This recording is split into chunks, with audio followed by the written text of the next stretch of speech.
श्री शिवाय दोस्तों, ग्रहण का सूतक काल 9 घंटे पहले ही लग जाता है। इस बार ग्रहण भारत में भी दिखाई देगा। यह चंद्र ग्रहण रात 11:31 पर आरंभ होगा और इसका समापन देर रात 3:56 पर होगा। शास्त्रों के अनुसार चंद्र ग्रहण के बाद दान पुण्य करने का और गंगा आदि स्नान करने का बड़ा ही महत्व है। शास्त्रों के अनुसार कहा जाता है, जो व्यक्ति चंद्र ग्रहण के बाद नहीं करता, उसके जीवन में राहु काल प्रवेश कर जाता है। देव उसके पीछे लग जाते हैं और उसके पूरे कुल का विनाश कर देते हैं। इसीलिए चंद्र ग्रहण के दौरान नहाते समय नहाने वाली बाल्टी में पानी में डाल लेना। यह एक चीज और स्नान जरूर करना। दोस्तों, अगर आप धनबाद ना हो जाए, करोड़पति ना हो जाए, बीमारी से हमेशा आप बचे रहेंगे, आप मालामाल हो जाएंगे, आपका भाग्य चमक जाएगा। तो दोस्तों, जब भी महिलाएं और पुरुष चाहे कोई भी हो, नहाने के तुरंत बाद आप चूल्हे को कभी नहीं छुए। ग्रामीण इलाके में जो रहते हैं, गांव जो रहते हैं, वो इस बात को बखूबी जानते हैं। तो आपको क्या करना है, कुछ भी एक दाना या आप फल भी खा सकते हैं। उसको खाकर उसके बाद आप चूल्हे को देव को हाथ जोड़ने के बाद माता अन्नपूर्णा से प्रार्थना करने के बाद छू सकते हैं, ताकि आपके घर और परिवार के लिए सदैव वो काम मंगलमय हो। तो पको नहाने के तुरंत बाद चूल्हे को छूना नहीं चाहिए। दोस्तों, कई महिलाएं क्या करती हैं कि नहाने के तुरंत बाद श्रृंगार काम करती हैं। दोस्तों, हिंदू शास्त्रों के अंदर इसे वर्जित माना गया है। आप कहेंगे कि तो नहाने के बाद ही किया जाता है, तो आपकी बात बिल्कुल सही है, परंतु ना के तुरंत बाद आपको सबसे पहले अपने बालों को सुखाना चाहिए, और अगर आपके खुले बाल हैं तो इसे आपको पहले लेना चाहिए। दोस्तों, ऐसा माना जाता है कि खुले बालों में नकारात्मक शक्ति बहुत ही जल्द प्रवेश कर जाती है, और गीले बालों के साथ में नहीं, बल्कि आपको गीले बालों को सूखा कर ही आपके आगे भले काम करने चाहिए। तो अगर आपके बाल गीले हैं, तब आपको कभी भी श्रृंगार काम नहीं करना चाहिए, ताकि आपको पुण्य होना कि आपको उसका नुकसान देखने को मिले। कई लोग क्या करते हैं कि नदी स्नान करते हैं, तो आपको ये जरूर ध्यान रखना चाहिए कि जब भी आप नदी स्नान करें, तब नदी का स्नान करने से पहले सबसे पहले आपको अपने हाथों से, आप जब नदी के अंदर प्रवेश करें, तब आपको नदी माता को प्रणाम और साथ ही अपने स्वास्थ्य की अच्छी मनोकामना मांगने के साथ ही नदी में प्रवेश करना चाहिए। और जब आपका स्नान पूरा हो जाए, तब आपको ध्यान रखना चाहिए कि जल की कुछ बूंद भगवान सूर्यदेव को अर्पित करनी चाहिए। अगर आप ऐसा नहीं करते हैं, तो आपको नदी स्नान का पुण्य प्राप्त नहीं होता है। शास्त्रों में भी ऐसा कहा गया है कि अगर आप नदी स्नान करने जा रहे हैं, तो सबसे पहले आपको नदी माता को प्रणाम करना चाहिए। इसी तरह एक साथ अनेक व्यक्तियों का नहाना वर्जित माना गया है। जी हाँ दोस्तों, नदी स्नान या किसी पुण्य स्थल पर स्नान करना शुभ माना जाता है। उससे आपको सौभाग्य की प्राप्त होती है। परंतु अगर अपने घर में ही स्नान करते हैं, तो अगर आप कहें तो 2 व्यक्तियों को कभी भी साथ स्नान नहीं करना चाहिए, और खास तौर से महिला ये ध्यान रखना चाहिए। ऐसा माना जाता है कि इससे उनके स्वास्थ्य पर बहुत ही बुरा असर पड़ता है, और साथ ही साथ ऐसा भी देखा गया है कि इससे उनके जीवन में कई तरह के नकारात्मक असर देखने को मिलते हैं। इसी तरह नहाते समय मानव को अपना मुख कभी भी दक्षिण दिशा नहीं रखना चाहिए। दक्षिण की तरफ मुख करके कोई भी मानव स्नान करता है तो ध्यान रखें, ये दिशा पितरों की दिशा मानी जाती है। एक बार ऐसा हुआ तो कोई बात नहीं, परंतु अगर आप ऐसी बार बार कर रहे हैं, लगातार आप ऐसा कर रहे हैं, तो आपके ऊपर पितृदोष हावी हो जाते हैं। तो आपको इससे बचना चाहिए। दोस्तों, इसी तरह माना जाता है कि सूर्यास्त के बाद कभी भी स्नान नहीं करना चाहिए। आज हम आपको बताएंगे कि ग्रहण के दौरान कैसे स्नान करना चाहिए और कब स्नान करना चाहिए, किस समय स्नान करें, ताकि ग्रहण का प्रभाव आपके जीवन पर ना पड़े। ग्रहण में नहाना बहुत ही आवश्यक है, परंतु कब नहाना चाहिए, ये हम आपको बताएंगे। आज का वीडियो बहुत अंदर है, इसलिए अंत तक बने रहना और एक लाइक जरूर करें। और हाँ, कमेंट बॉक्स में अपनी राशि भी डाल दीजिएगा। यदि हमारे पास कोई उपाय होगा तो वह आकर हम आपके कमेंट के रिप्लाई में बता देंगे। दोस्तों, पहले हम नहाने का तरीका बताएंगे, फिर आपको ग्रहण के दौरान नहाने वाली प्रक्रिया तो चलिए जानते हैं, नहाने की तरह कैसे होते हैं। आइए शुरू करते हैं। दोस्तों, आज हम आपको बताएंगे एक सामान्य सी जानकारी, व्यक्ति विशेष और हर व्यक्ति से जुड़ी ये जानकारी है, जिसको जानने के बाद भी अचंभित होंगे कि अगर आप अपने जीवन में धन हानि का सामना कर रहे हैं, परिवार में कलह का सामना कर रहे हैं, तो उसका एक छोटा सा कारण है आपके नहाने की आदत। दोस्तों, इसी बारे में हम बताएंगे कि नहाने के तुरंत बाद व्यक्ति को भेलकर इन कामों को नहीं करना चाहिए, अन्यथा उनके घर में कंगाली बर्बादी देखने को मिलती है। और दोस्तों, चाहे कुछ भी हो जाए, भूलकर भी ऐसे स्नान कभी मत करना, नहीं तो आपका परिवार बर्बाद हो जाएगा। दोस्तों, इसका सीधा कारण होते हैं हम स्वयं कुछ ऐसी गलतियां करते हैं जिनकी वजह से हमें परेशानियां देखने को मिलती हैं। आगे बढ़ने से पहले आपसे एक विनती करते हैं कि अभी तक आपने हमारे चैनल को सब्सक्राइब नहीं किया है, तो चैनल को सब्सक्राइब करके आइकॉन जरूर दबाएगा। दोस्तों, नहाना इंसान के लिए बहुत ही जरूरी होता है और हिंदू धर्म में जो व्यक्ति हर रोज स्नान करता है, तो ऐसे व्यक्ति को पुण्य का बहुत ही बड़ा भोगी समझा जाता है। नहाना व्यक्ति के लिए बहुत ही जरूरी है। अमूमन ये होता है कि व्यक्ति नहाने के लिए बाथरूम में पानी की बाल्टी भरता है और उसी से वो व्यक्ति स्नान करता है। ये तो बहुत ही अच्छी बात है, परंतु कई लोग क्या करते हैं कि नहाने के बाद बाल्टी और जो नहाने की सामग्री है उसको ऐसे ही छोड़ देते हैं। दोस्त, बाल्टी में आधा जल भरकर ऐसे ही रख देते हैं। ये बहुत ही बुरी आदत है। नहाने के बाद बाल्टी को सीधा नहीं रखना चाहिए, उसे तुरंत उल्टा करके रखें। दोस्तों, ऐसा समझा जाता है कि नहाने के बाद जो पानी छोड़ दिया है उसमें अगर घर का कोई दूसरा व्यक्ति, घर का कोई भी दूसरा सदस्य अगर स्नान कर लेता है तो उससे उसकी उम्र घटती है और साथ ही साथ नकारात्मक प्रभाव पड़ते हैं। दोस्तों, हर व्यक्ति अपनी किस्मत का धनी होता है। हर व्यक्ति के पास अपनी एक सकारात्मक होती है, अपनी एक नकारात्मकता होती है, जिसके अनुरूप अगर आपका समय बुरा चल रहा होता है और अगर आप ऐसा कार्य करते हैं तो आपके परिवार के लोगों को भी उतना ही देखना पड़ता है जितना आपको देखना पड़ता है।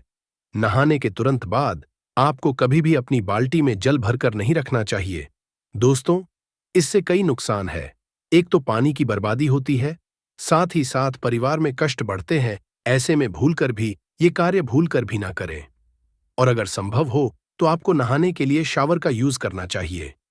इससे धरती का जल बचता है और साथ ही साथ आपके कार्य में पानी भी कम लगता है। दोस्तों, अगर आप ऐसा भी नहीं करते हैं तो कोई बात नहीं, पर आपको भूलकर भी नहाने का पानी नहीं चाहिए ताकि इससे आपको बर्बादी का सामना ना करना पड़े। दोस्तों, एक बात और है कि कई लोग क्या करते हैं कि नहाने के बाद विशेष तौर पर पुरुष अपने जो भीतर पहनने वाले कपड़े होते हैं, बनियान और अंडरवेयर, कभी भी ऐसे कपड़े महिलाओं से नहीं धुलवाने चाहिए। ऐसे कपड़े जब कोई स्त्री धोती है तो पूरे परिवार को पाप लग जाता है। दोस्तों, इन वस्त्रों को वस्त्र कहा जाता है, इन्हें व्यक्ति को स्वयं ही धोना चाहिए। इसे बाथरूम में ऐसे ही छोड़कर नहीं रखना चाहिए और विशेष तौर से रात्रि के समय में तो गिला करके भूल कर भी नहीं छोड़ना चाहिए। इससे घर में नकारात्मकता आती है और व्यक्ति विशेष के अंदर अगर नकारात्मकता प्रवेश कर जाती है तो उसके जीवन में बहुत बड़े कष्ट देखने को मिलते हैं। दोस्तों, इसलिए स्त्री और पुरुष को अपने अंतर वस्त्र खुद ही धोने चाहिए। इसे गलती से भी किसी दूसरे व्यक्ति से नहीं धुलवाना चाहिए और इस बात का आपको शेष ध्यान रखना चाहिए। परंतु हां, जब कोई पति अपनी पत्नी से अंडरवेयर या अंतर वस्त्र धुलवाता है तो उसके पति को लगाते हैं और उसके पति की धीरे धीरे कंगाली, बर्बादी तथा जब उन पर दोष लगाते हैं तो उनकी मृत्यु भी हो जाती है। वह बीमार पड़ जाते हैं, उनके जीवन पर ग्रहण लग जाता है। इसीलिए अंतर वस्त्र स्वयं ही धोने चाहिए। दोस्तों, कई लोग क्या करते हैं कि नहाकर आने के तुरंत बाद वह व्यक्ति अपने पैरों को धोते हैं और आपको भूलकर भी ऐसा नहीं करना चाहिए। नहाने के बाद मन पवित्र हो जाता है और आपको प्रभु भक्ति में मन लगाना चाहिए। आप अपने पैरों को धोकर वह अशुद्धता का कार्य करते हैं। पैर धोकर आप सोचते हैं मन ही मन कि आप शुद्ध हो गए हैं, परंतु हिंदू धर्म में ऐसा वर्जित समझा जाता है। हिंदू धर्म में पैरों से सर की तरफ स्नान किया जाता है। दोस्तों, व्यक्ति को नहाते समय भूलकर भी मैं मौन रहकर नहीं नहाना चाहिए। हिंदू धर्म में ऐसी मान्यता है कि नहाते समय मंत्रों का उच्चारण किया जाता है, हरि भजन का किया जाता है या मन ही मन कोई गाना गुनगुनाते हैं। परंतु जब आप नहा रहे होते हैं तो मौन रहकर नहीं नहाना चाहिए, क्योंकि इसे वैज्ञानिक दृष्टि से भी गलत समझा गया है। दोस्तों, विशेष सुहागन महिलाओं को तुरंत नहाकर आने के बाद सिंदूर नहीं लगाना चाहिए। ऐसा समझा जाता है कि अगर कोई महिला ऐसा करती है तो इससे उसके पति की आयु कम हो जाती है। परंतु हां, सिंदूर तो नहाने के बाद ही लगाया जाता है। दोस्तों, परंतु जब आप नहा कर आए तब आपको ये रखना चाहिए कि अगर आपके बाल गीले हैं तब ऐसे में आपको बालों में सिंदूर नहीं लगना चाहिए। क्योंकि ऐसा करने से सिंदूर का अपमान होता है और इसके साथ ही आपके ऊपर नकारात्मक प्रभाव आते हाँ तथा नकारात्मक विचार आ जाते हैं। तो ऐसे में आपको इसे लगाने से बचना चाहिए। परंतु याद रहे, जब आपके बाल सूख जाए तब आप सिंदूर जरूर लगा लें। दोस्तों, इसी तरह तुरंत नहाने के बाद आपको कभी भी नुकीली चीज जैसे कि नेल कटर का इस्तेमाल सेविंग हो, ये चीजें आपको नहीं चाहिए, क्योंकि ये चीजें नहाने के पहले की जाती है, बाद में नहीं। अगर नहाने के बाद आप ये चीजें करते हैं तो नहाने का पुण्य आपको प्राप्त नहीं होता है। दोस्तों, कई लोग क्या करते हैं कि नहाने के तुरंत बाद अग्नि को स्पर्श कर लेते हैं। नहाने के बाद भूखे पेट कभी भी अग्नि को स्पर्श नहीं किया जाता। अग्नि को भोग लगाने के बाद ही अग्नि को स्पर्श किया जाता है। जब भी महिलाएं और पुरुष चाहे कोई भी हो, नहाने के तुरंत बाद आप चूल्हे को नहीं छुए।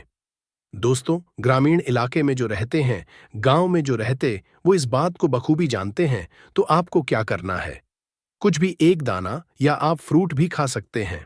उसको खाकर उसके बाद आप चूल्हे को अग्निदेव को हाथ जोड़ने के बाद माता अन्नपूर्णा से प्रार्थना करने के बाद सकते हैं, ताकि आपके घर और परिवार के लिए सदैव वो कार्य मंगलमय हो।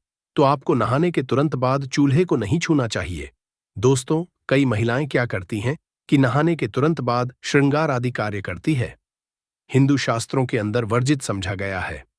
आप कहेंगे कि श्रृंगार तो नहाने के बाद ही किया जाता है, तो आपकी बात बिल्कुल सही है, परंतु नहाने के तुरंत बाद आपको सबसे पहले अपने बालों को सुखाना चाहिए, और अगर आपके खुले बाल हैं तो इसे आपको बांध करना चाहिए।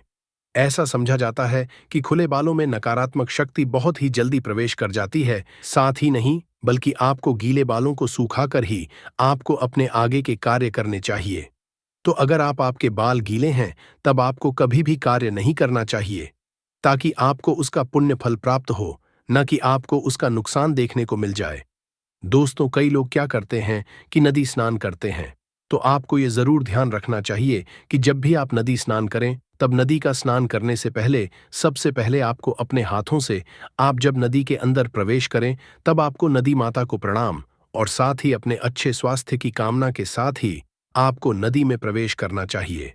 आपका स्नान पूरा हो जाए तब आपको ध्यान रखना चाहिए कि जल की कुछ बूंदें आपको भगवान सूर्यदेव को जरूर ही अर्पित करना चाहिए।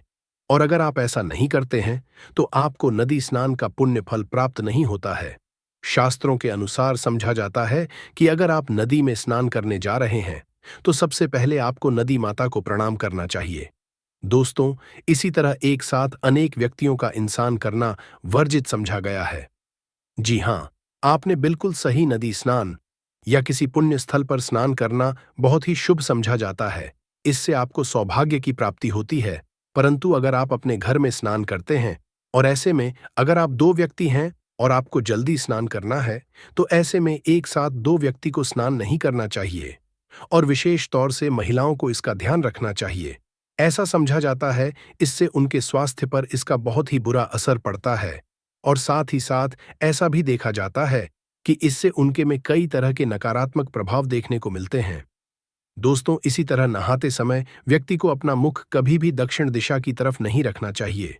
दक्षिण की तरफ मुख करके कोई भी व्यक्ति स्नान करता है तो वो ध्यान रखे, ये दिशा पितरों की दिशा मानी जाती है। दोस्तों, एक बार अगर ऐसा करते हैं तो कोई बात नहीं होती, परंतु अगर आप बार बार ऐसी गलतियां करते हैं, लगातार ऐसा करते रहते हैं, तो आपके ऊपर पितृदोष हावी हो जाता है।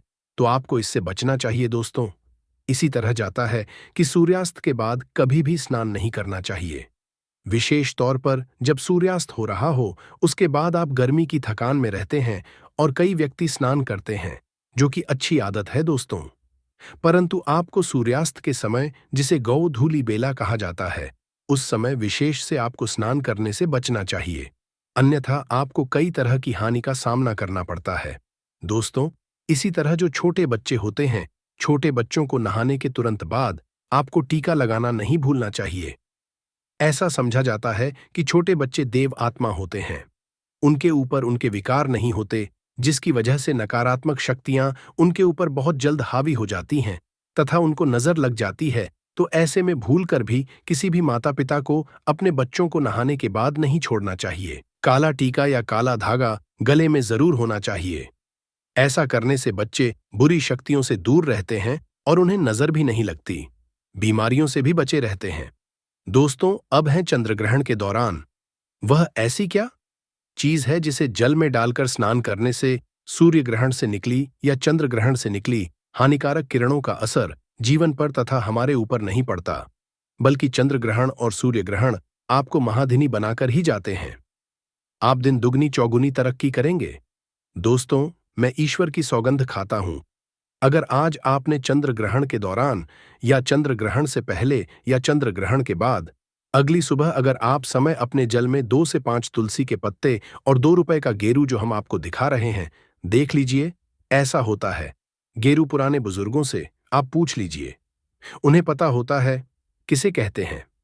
गेरू इसे गर्भवती महिलाएं ग्रहण के दौरान अपने पेट पर लगाती हैं ताकि शिशु सुरक्षित रहें। अगर पानी में उसको भर छिड़क लेते हैं और उससे स्नान करते हैं तो मैं ईश्वर की सौगंध खाता हूं, आपको दुनिया की कोई भी ताकत महाधनी होने रोक नहीं पाएगी। जल में गेरू डालकर तथा तुलसी के 2-4 पत्ते डालकर स्नान करने से चंद्र ग्रहण आपको महाधनी बना देता है। आपके जीवन पर कोई भी ग्रहण नहीं लगेगा। पूरे परिवार को इस जल से स्नान करना चाहिए।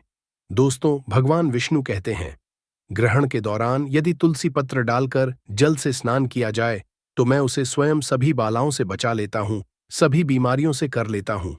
वह दुख पीड़ा भयंकर से भयंकर रोग से मैं कुछ नहीं होने देता। माता लक्ष्मी स्वयं यही कहती है। यदि कोई ग्रहण के दौरान तुलसी पत्र डालकर स्नान करेगा तो मैं उसके जीवन में स्वयं अपना वास बना लेती हूं, घर में स्थायी निवास बना लेती हूं। उसके जीवन में कभी ग्रहण नहीं पड़ता। ऐसा जल स्वयं गंगा जल से ज्यादा पवित्र समझा जाता है। शुभ कार्य और मंगलकारी अत्यंत दुर्लभ जल बन जाता है। विशेषकर ऐसा जाल घर भी आप छिड़क सकते हैं। चंद्र ग्रहण के बाद आप सुबह के समय स्नान जरूर करें। लगाएंगे तो कपूर क्या होता है, वो बहुत जल्दी उड़ जाता है। खुले में रहा तो ऐसे में आपको किसी भी स्टील का, आप इसको चाहे तो आपका गल्ला बड़ा है, कैश बॉक्स बड़ा है, तो आप इसको कैश बॉक्स के अंदर भी रख सकते हैं। ये धन को खींचने का काम करता है। एक मैग्नेट है जो धन को अपने तरफ में खींचता है। अब इसे किस दिन करना है?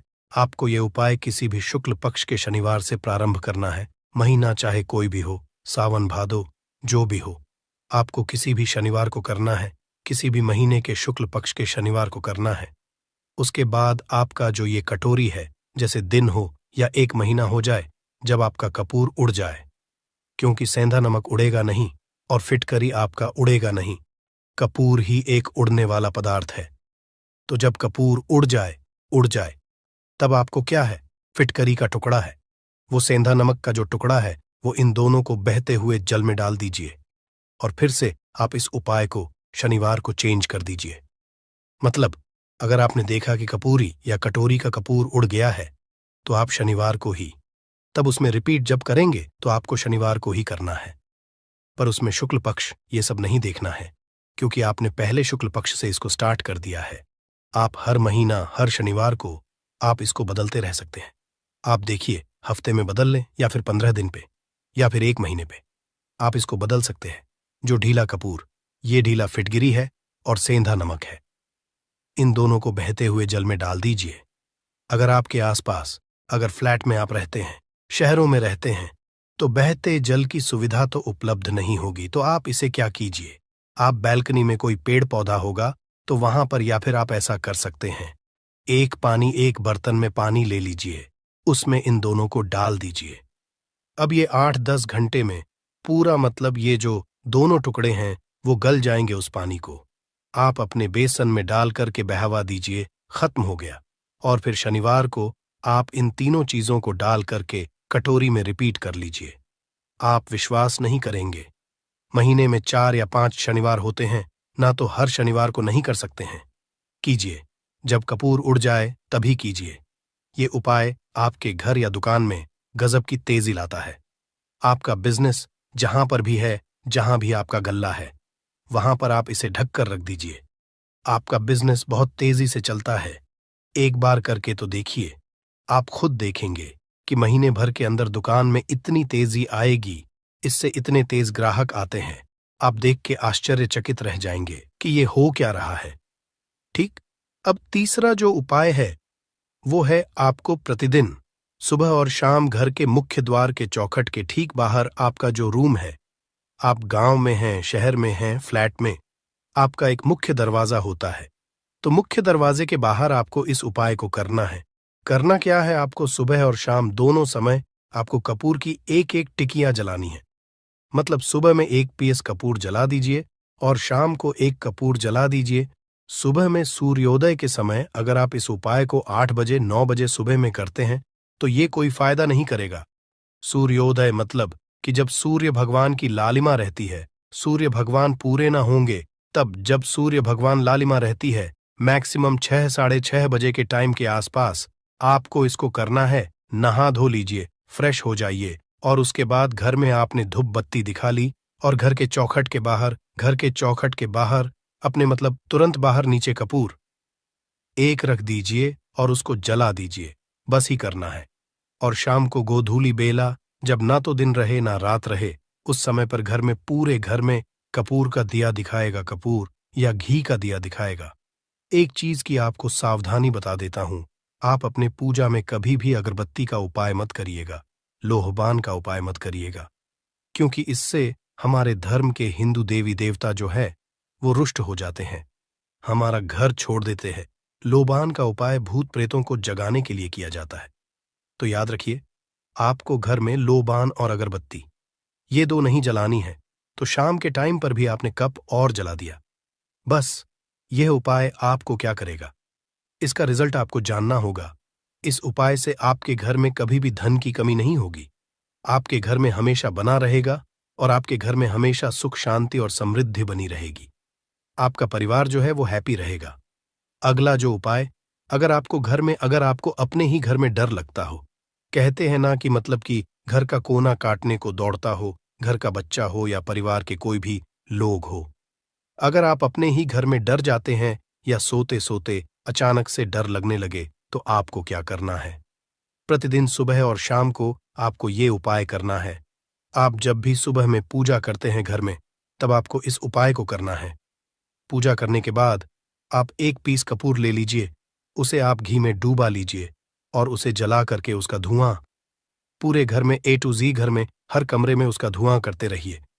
इस उपाय के 2 लाभ है क्या क्या। पहला तो आपके घर की जो नेगेटिव एनर्जी है वो बाहर निकल जाएगी और दूसरा कि रोज कपूर की आरती पूरे घर में दिखाने से घर में देवी देवताओं को हमेशा वास बना रहेगा और आपके घर परिवार पर हमेशा भगवान का आशीर्वाद बना रहेगा। तो परिवार जब भगवान के आशीर्वाद के नीचे रहेगा तो वो खुश रहेगा ही रहेगा। घर में किसी का जादू टोना लग ही नहीं सकता है। और इसके साथ ही आपको क्या कर लेना है, आप 2 कांच की छोटी छोटी कटोरी लेते आइए और दोनों के भी लेते आइए। स्टील का एक आता है वो भी ले लीजिए। दोनों कटोरियों में 2-2 पीस का फूल रख लीजिए और स्टील के से ढक दीजिए। अब एक कटोरी को अपने रूम की खिड़की पर रख दीजिए और दूसरी कटोरी को शौचालय की खिड़की पर रख दीजिए। थका हुआ रहेगा तो वो लगभग आपका 1 महीना आराम से चल ही जाता है। पर अगर वो जब उड़ जाए तो आप उसमें 2 पीस नए कपूर डाल दीजिए। हम सभी जानते हैं कि हम घर में कपूर जिस घर में सुबह और शाम जलता है तो वहां पर नेगेटिव एनर्जी नहीं आती है और ना ही उस घर में किसी भी तरह की अकाल मृत्यु होती है और ना ही इस घर में दुर्घटना होती है। तो आपको ये उपाय कर लेना है। अगला जो उपाय है, जब आप रात को सोने जाएंगे, जब भी आप रात को सोने जाए तो सोने से पहले 1 पीस कपूर अपने कमरे में जरूर जला करके सोइए। हम सब चाहते कि हमें हमारे मन की शांति मिले। आज के भाग दौड़ भरी जिंदगी में हम जब काम पर से वापस आते हैं, ना तो टेंशन ही रहता है, ऑफिस की टेंशन, बॉस की टेंशन, हर तरह की टेंशन होती है। दिन भर आदमी हो या औरत हो, सबको टेंशन होती है। जो लोग भी नौकरी करते हैं या किसी भी तरह का काम धंधा हो, चाहे आपका बिजनेस ही हो, आप टेंशन में आते हैं तो आप रात को बिना टेंशन के, बिना किसी दिमागी प्रेशर के सोना चाहते हैं। तो आपको रात के समय खाना पीना आपने खा लिया है। उसके बाद जब भी आप रात को सोने जाते हैं तो अपने घर के जिस रूम में आप सोएंगे उस कमरे में किसी भी कोने में 1 पीस का पूरा जला दीजिए। बस उसके बाद आप सो जाइए। सुबह आप खुद को बहुत तरोताज़ा महसूस करेंगे और बेटर फील करेंगे। आप अपने आप को तरोताज़ा पाएंगे, तो आपके अंदर एक पॉजिटिव एनर्जी बनी रहेगी उपाय को करके। देखिए, अगर आपको माइंड रिलैक्स करना हो तो अगला जो उपाय है, अगर आपको अचानक धन चाहिए, अगर आपको अचानक धन की प्राप्ति चाहिए, जैसे कई लोग लॉटरी खेलते हैं, वहां पर इसकी परमिशन होती है, तो आप चाहते हैं कि उसमें आप जीते, तो इसके लिए आपको क्या करना है? आपको शुक्रवार के दिन यह उपाय करना है। एक गुलाब का फूल और उस गुलाब में एक पीस कपूर का, एक पीस कपूर रख दीजिए और उसे जला दीजिए। गुलाब जल जाएगा। अब जो जला हुआ गुलाब का फूल है उसे दुर्गा माता को चढ़ा दीजिए। अपने घर में ही करना है इस उपाय को, मंदिर में नहीं। उसे घर में जो आपके माता या फोटो होगा उनके सामने चढ़ा दीजिए। इस उपाय से जो है ना, आपको अचानक के संजोग जाते हैं। पर इस काम को आपको कंटिन्यू 43 डेज तक करना है। 45 दिन तक लगातार इस उपाय को करना है। आप किसी भी शुक्ल पक्ष के शुक्रवार से इस उपाय को शुरू कीजिए और 43 डेज तक इसको कंटिन्यू करके रखिए। अगर आप इसे नवरात्रि के समय उपाय करेंगे ना, तो ये आपके लिए सोने पर सुहागा साबित होगा। आपको घट स्थापन के दिन से, जिस दिन हम घट स्थापन करते हैं प्रथमा के दिन से, उस दिन से 43 डेज तक ये उपाय रोज करना होगा। आपको इन 43 डेज में कहीं ना कहीं से अमाउंट, चाहे जहां से भी मिले, कहीं ना कहीं से वो मिलना ही मिलना होता है। अगला जो उपाय है, अगर आपके घर में वास्तु दोष लगता है, आपके प्लॉट का कोई कोना कहीं कटा हुआ हो, क्योंकि हम सभी लोग जानते हैं कि वास्तु शास्त्र के अनुसार वर्गाकार और आयताकार ये दो प्लॉट ही है। जो घर में रहने वाले को उस प्लॉट पर जो घर बनता है उसमें रहने वाले सभी लोग हैप्पी रहते हैं, उस घर में कोई वास्तु दोष नहीं होता है। पर अगर आपके प्लॉट का कोई कोना कटा हो तो उस घर में वास्तु दोष लगता है।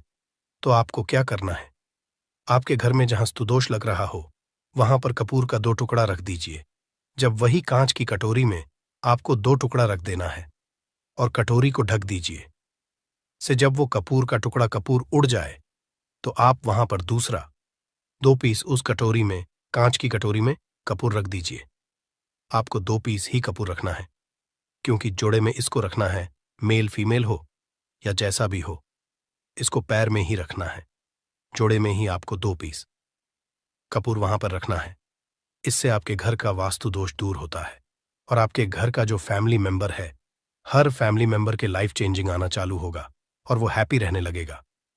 अगर आपको अपना भाग्य चमकाना हो तो कहते हैं ना कि कई लोगों का दुर्भाग्य पीछा छोड़ता ही नहीं है। ऐसे में आपको क्या करना है अपने भाग्य को तेज करने के लिए? आपको प्रत्येक शनिवार को अपने नहाने के पानी में कपूर के तेल की 2 बूंद डाल देनी है और तब नहाना है। ये पानी आपको फ्रेश तो रखता ही है, साथ ही साथ आपके भाग्य को भी गजब ढंग से चमकाता है। आप 3 शनिवार के अंदर में आपको इसका रिजल्ट बहुत जल्द मिल जाएगा। ये बहुत जल्द असर करता है। एक शनिवार आपने नहा लिया, दूसरे शनिवार नहाइए, तीसरे शनिवार तक में आपको कहीं ना कहीं से खुशखबरी मिल जाएगी। तो इसको पूरे लाइफ टाइम आप इसको कर सकते हैं। इसको ये नहीं है कि हमें 1 महीना करना, 2 महीना करना है। आप लाइफ टाइम प्रत्येक शनिवार को कपूर के 2 तेल की 2 बूंदें डाल करके बाल्टी के पानी में और नहा लीजिए। भाग्य आपका तेज रहेगा तो चारों तरफ से आपको खुशियां मिलेंगी। न ये उपाय पति पत्नी के बीच की अनबन को दूर करने के लिए है। अगर पति पत्नी में हमेशा नोक झोंक चलती रहती है या दोनों में पटरी नहीं मिल रही है, तो आपको क्या करना है? अगर आप पति हैं, देखते हैं कि आपकी पत्नी आपसे रूखा व्यवहार करती है, आपके ऊपर ध्यान नहीं देती है, तो आप इस उपाय को कर सकते हैं। और आप पत्नी हैं, आप ये देखती हैं कि आपका पति आपके ऊपर ध्यान नहीं दे रहा है, तो आप इसे पति को सुधारने के लिए भी कर सकते हैं। अब करना क्या है दोनों जन के लिए मैं बोल रहा हूं। रात को सोते समय पत्नी अपने पति के तकिए में, रात को सोते समय पत्नी अपने पति के तकिए के नीचे, तकिया जो है, तकिए के नीचे जो आप सिंदूर लगाती है ना, जो मांग में सिंदूर करती है, उस सिंदूर में से थोड़ा सा सिंदूर ले लीजिए, एक चुटकी एक कागज की पुड़िया बना दीजिए और पति के नीचे रख दीजिए। ये उपाय पत्नी को करना है अपने पति को सुधारने के लिए। आपने तकिए के नीचे रख दिया पति के पुड़िया को। अब जब सुबह आप जब उठ गए तो उस पुड़िया को घर के बाहर किसी मंदिर या किसी पेड़ पौधे के नीचे उस पुड़िया को रख दीजिए। ठीक यह उपाय आपको 7 दिन तक कंटिन्यू करना है। किसी भी दिन से शुरू कीजिए, इसमें कोई ये नहीं है, आप किसी भी दिन से उपाय कर सकते हैं। 7 दिन आप इस उपाय को करिए। अगर आप पति हैं, आप अपनी पत्नी को सुधारना चाहते हैं, तो आपको क्या करना है? आपको अपनी पत्नी के तकिए के नीचे 2 पीस कपूर रखना है। 2 कपूर ले लीजिए, उसे अपने पत्नी के तकिए के नीचे रख लीजिए। सुबह हो गई, उस कपूर को आप उस कमरे में, जिस रूम में आप लोग सोते हैं, पति पत्नी, उसी कमरे में आप इसको जला भी सकते हैं। या आप अगर जलाना नहीं चाहते हैं, अगर आपको लगे कि हाँ, मेरा मतलब बहुत अच्छा पेंट किया हुआ है, क्योंकि कपूर जलता है तो हल्का हल्का कालापन फैलता है, तो आप क्या कर सकते हैं, इसको घर के किसी भी कोने में, जैसे आपका रैक हो, अलमारी हो जो बना हुआ हो, तो कोने में कहीं पर इसको रख दीजिए। बस आपको भी इसको 7 दिन तक करना है। 7 दिन मतलब 7 दूरी 14 कपूर आपके घर के कमरे में किसी कोने में रखा रहेगा। 7 दिन के बाद आप 7 दिन के अंदर ही आप पति पत्नी के बीच में अनबन जो है ना वो दूर होगी और दोनों पति पत्नी के बीच में प्यार बना रहेगा। तो आप पति पत्नी चाहे पति के लिए करें या पत्नी के लिए करें, ये उपाय बहुत ही चमत्कारी है, करके एक बार जरूर देखिएगा। अब क्या करना है आपको, इसके साथ ही एक लगे हाथ एक और उपाय जान लीजिए। आप अपने घर के अपने बेडरूम में, जिस रूम होते हैं, पश्चिम दिशा के दीवाल पर एक विष्णु भगवान का फोटो लगाइए। विष्णु भगवान का वो फोटो जिसमें माता लक्ष्मी अपने पति श्री हरि विष्णु के पैर दबाते रहती है, वो वाली फोटो आपको अपने घर के अपने कमरे के पश्चिम दिशा के दीवाल पर लगा देना है। बस धूप बत्ती आप दिखाते हैं, धूप बत्ती दिखाइए, अच्छी बात है, बस ये करके देखिएगा। 7 दिन के अंदर आपका पति पत्नी का प्रेम जो है ना वो बढ़ा नहीं रहा, तो आप मुझे जो बोलिएगा वो आप करके देखिएगा। अब अगला जो उपाय है, ये असरदार उपाय है धनवान बनने लिए। अगर आप चाहते हैं कि आपके घर में हमेशा जो आपके घर का जो फैमिली मेंबर है, हर फैमिली मेंबर अच्छा खासा रुपया कमाए, सबके पास पैसा रुपया हमेशा बना रहे, दुख सुख तो आते जाते रहते हैं, पर जो दुख की मात्रा हो वो कम हो और सुख जो हो वो ज्यादा हो, पैसा रुपया रहेगा, तो आप किसी चीज के लिए तरसेंगे। नहीं तो आपको क्या करना है, घर की माता बहनें इस उपाय को कर सकते हैं। पुरुष भी अगर पुरुष रहते हैं तो पुरुष भी इस उपाय को कर सकते हैं। आपको क्या है, आपको प्रतिदिन खाना बनाने के बाद जब घर के सभी लोग फैमिली मेंबर्स खाना पीना खा ले, तो आपको अपने रसोई घर में चांदी की कटोरी में 2 लौंग और 1 कपूर जला दीजिए। अगर चांदी की कटोरी नहीं है तो स्टील की भी एक छोटी सी कटोरी हो, उसमें आप जला दीजिए। ये काम आपको रोज रात को सोने से पहले कर लेना है। अपने रसोई घर में, आपके घर में कभी भी की कमी नहीं होगी, हमेशा आपका धन का भंडार भरा रहेगा। आपके घर में हमेशा हैप्पीनेस बनी रहेगी और आपके घर में हमेशा कैश का फ्लो बना रहेगा। अब जो कपूर, जो लौंग का राख जो बचा हुआ है, इसे क्या करना है, ये यहीं पे चमत्कार है। इसे क्या करना है, इसे आप अपने घर की जो बैल्कनी में या घर के बाहर, जहां भी आपने अपने घर में तुलसी जी का पौधा लगाया है, माता तुलसी का जो प्लांट आपने लगाया है, सुबह ये राख जो है ना उस पौधे में डाल देनी है। आप खुद चमत्कार देखेंगे। हम इसका रिजल्ट नहीं बताएंगे कि आपके साथ क्या होगा, आप खुद चमत्कार देखेंगे कि पैसा आ कहां से रहा है। पहले यही चीज नहीं मालूम था, पर इसको करने के बाद हमारे घर में इतनी हैप्पीनेस कहां से आ रही है, आप खुद आश्चर्यचकित रह जाएंगे। अगला जो उपाय है, अगर आपके घर में किसी का विवाह नहीं हो रहा है, लड़का हो या लड़की हो, किसी का विवाह अगर नहीं हो रहा है और आप उसकी विवाह की तिथि निश्चित करना चाहते हैं, आप उसका चाहते हैं कि उसका जल्दी विवाह हो जाए अपने घर के किसी भी फैमिली मेंबर का, तो आपको क्या करना है, किसी भी नवरात्र में नवरात्र 4 होते हैं, 2 तो सबको पता होता है कि एक चैत्र का और एक शारदीय नवरात्र, 2 नवरात्र सबको पता होते हैं, पर 2 गुप्त नवरात्र होते हैं जो मैक्सिमम पता नहीं होते हैं। तो आप अभी तो का मजा है, आप गूगल करके भी पूछ सकते हैं, आप अपने नदी के पंडित जी से पूछ सकते हैं। तो आपको क्या करना है, किसी भी नवरात्र में आप ये उपाय कर सकते हैं। जिस व्यक्ति को शादी करनी है, लड़का हो लड़की हो, उसी व्यक्ति को ये उपाय करना है। नवरात्र के 9 दिनों तक आपको पाठ करना है। दुर्गा सप्तशती का अगर आप किताब लेते हैं, गीता की किताब मिल जाती है आपको दुर्गा का, तो उसमें माता का एक है का आपको प्रतिदिन एक बार पाठ करना है। 9 दिन आपको कंटिन्यू पाठ करना है। 10वीं के जिस दिन हवन करना है, पूर्णाहुति के दिन आपको हवन करना है। हवन की सामग्री अब जान लीजिए क्या करना है।